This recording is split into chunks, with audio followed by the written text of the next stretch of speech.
नमस्कार साथियों, current news में आपका स्वागत है। हाल ही में भारत के लखनऊ शहर को यूनेस्को की क्रिएटिव सिटीज ऑफ गैस्ट्रोनॉमी में शामिल कर लिया गया है। लखनऊ भारत का दूसरा शहर है जो यूनेस्को की इस सूची में शामिल किया गया है।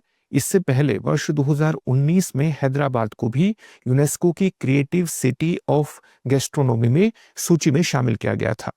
चलिए, सबसे पहले गैस्ट्रोनॉमी शब्द का मतलब समझना आपको जरूरी है, तभी आप इसके महत्व को समझ पाएंगे। जब हम गैस्ट्रोनॉमी शब्द की बात करते हैं, गैस्ट्रोनॉमी शब्द की बात करते हैं, तो इसका मतलब क्या है? इसका मतलब है अच्छा खाना बनाने की कला। अच्छा खाना बनाने की कला या विज्ञान को आप गैस्ट्रोनॉमी के रूप में परिभाषित कर सकते हैं। लेकिन ये केवल खाना बनाने और परोसने तक ही सीमित नहीं है, बल्कि किसी क्षेत्र में खाना और संस्कृति के बीच का क्या संबंध है, किसी क्षेत्र में खाना बनाने का क्या इतिहास रहा है, उसकी क्या संस्कृति है, उसकी क्या परंपरा है और उसका पर्यावरणीय प्रभाव क्या है, इन सभी पक्षों को भी गैस्ट्रोनॉमी शब्द एक प्रकार से अपने अंदर समाहित करता है। इसलिए जब हम किसी क्षेत्र के खाने और संस्कृति के बीच के संबंधों को समझने की कोशिश करते हैं, उस परंपरा को समझने की कोशिश करते हैं, रेसिपी के इतिहास को जानने का प्रयास करते हैं या इनका अध्ययन करते हैं, तब हम इसे गैस्ट्रोनॉमी के नाम से संबोधित कर सकते हैं। यूनेस्को ने पूरे विश्व भर के स्तर पर उन शहरों को पहचानने की कोशिश की है जहां की पाक कला में कुछ खास प्रकार का इतिहास है, कुछ खास प्रकार की सामग्री है, कुछ उसकी खास तरह की संस्कृति है।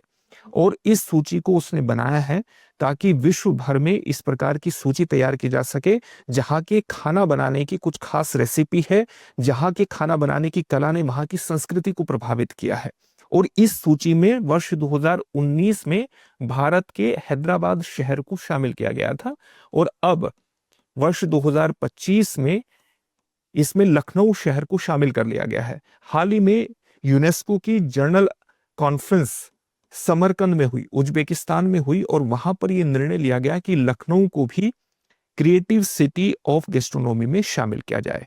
इसका महत्व क्या है? इसका महत्व यह है कि लखनऊ की जो अवधी व्यंजन है, या आप कह सकते हैं कि भारत की जो पाक धरोहर है, खाना बनाने की जो कला है, जो हमारा कजीन है, वो वैश्विक स्तर पर उसे प्रचारित करने और उसे पहचान दिलाने में इस निर्णय से विशेष रूप से मदद मिलेगी। क्योंकि लखनऊ की पहचान है, तो इसमें अवधी व्यंजन को वैश्विक स्तर पर प्रचारित करने या उसे खास पहचान दिलाने में यह निर्णय विशेष रूप से महत्वपूर्ण होने वाला है।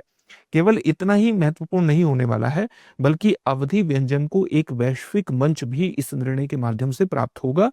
और साथ ही जब ये निर्णय लिया जाता है, किसी शहर को क्रिएटिव सिटी ऑफ गैस्ट्रोनॉमी में शामिल किया जाता है, तो उसमें यह भी ध्यान में रखा जाता है, उसका एक मानक ये भी है कि वहां पर फूड मार्केट्स है या नहीं है, शेफ्स का एक समुदाय है या नहीं है, पीढ़ियों से खाना बनाने की जो परंपरा है, जो रेसिपी है, वो चली आ रही है, नहीं चली आ रही है। तो खाना बनाने की जो लखनऊ की परंपरा है, जो उसकी रेसिपी है, जो वहां का पूरा शेफ समुदाय है, इसको वैश्विक मंच भी इस निर्णय से प्राप्त होगा। और यही यूनेस्को के इस टैग का महत्व है, जिस टैग का नाम है क्रिएटिव सिटी ऑफ गैस्ट्रोनॉमी का। इससे संबंधित एक प्रश्न भी देख लेते हैं। प्रश्न क्या है?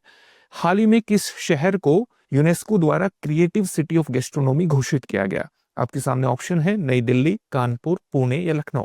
इस प्रश्न का उत्तर आप हमें कमेंट बॉक्स में कमेंट करके जरूर दीजिए। फिर से एक नई सेशन में आपसे मुलाकात होगी। धन्यवाद। अब एग्जाम की तैयारी को और बेहतर करने के लिए हमारे चैनल को लाइक, शेयर और सब्सक्राइब करना ना भूलें।